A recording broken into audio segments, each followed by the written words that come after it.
Miletus was one of the predominant cities of commerce in the ancient world, thanks to its 4 harbors on the west coast of Asia Minor. But that also made it an attractive target to be conquered. The first colony here dated from 1400 BC. Miletus prospered, was one of the first cities to mint coins, and became the most important of the 12 cities in Ionia.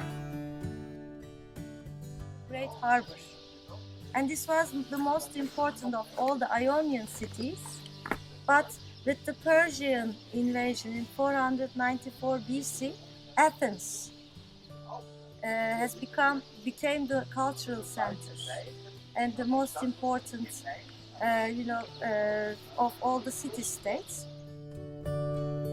The Miletus Theater is one of the most impressive theaters of the ancient world. It was begun at the end of the 4th century BC and had a seating capacity of about 5,300, but that was extended by the Romans to 15,000.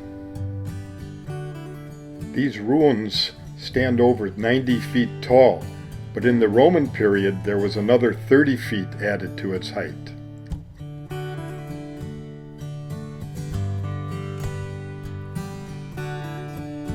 Even the seats were designed to help the acoustics.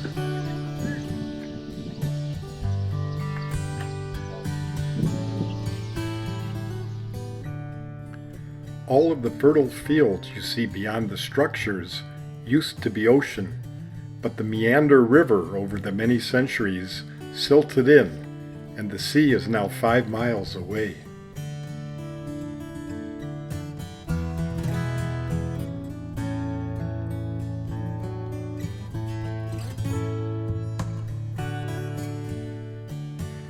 These Roman baths date to the late 2nd century AD, and even later they became incorporated into the city's fortifications. They were built by Faustina II, wife of the emperor Marcus Aurelius. They included a tepidarium, lukewarm room, and a frigidarium, or cold room. The third room, caldarium, or hot room, had a vaulted central ceiling 75 feet high, and the room measured 90 feet by 45 feet and was heated by furnaces that circulated hot air through clay pipes in the walls and a space beneath the floors.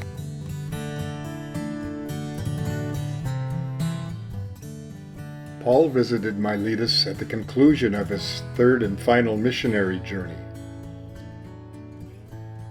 He was hurrying to arrive in Jerusalem in time for Pentecost, so he bypassed Ephesus and summoned the elders from Ephesus to meet with him here in Miletus. This is recounted in Acts 20, verses 17 to 35, where he delivered a poignant farewell speech to them, and at the end he quoted the now famous saying of Jesus, "It is more blessed to give than to receive." Miletus was connected to neighboring Didyma by the 10-mile-long sacred road, which ranged from 10 to 20 feet wide. Impressive statues and monumental tombs of notable personages used to line the way.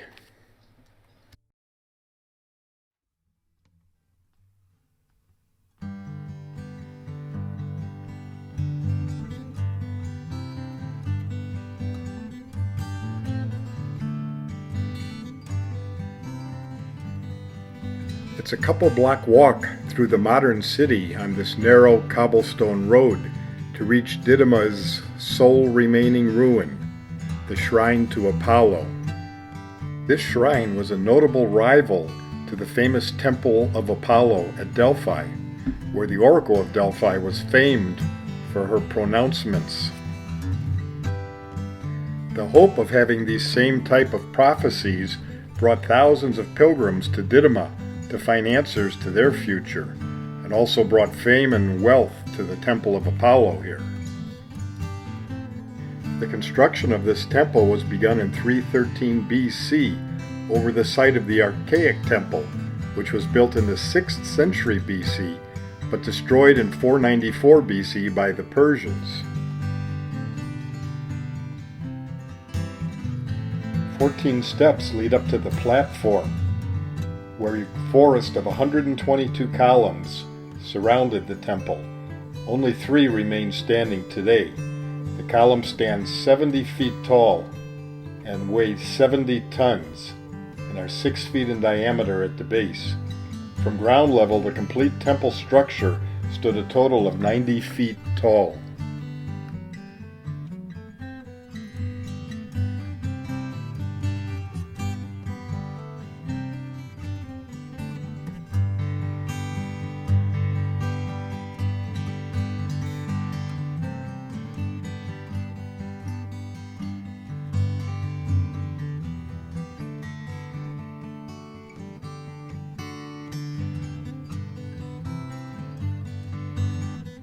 This passage leads to the inner courtyard.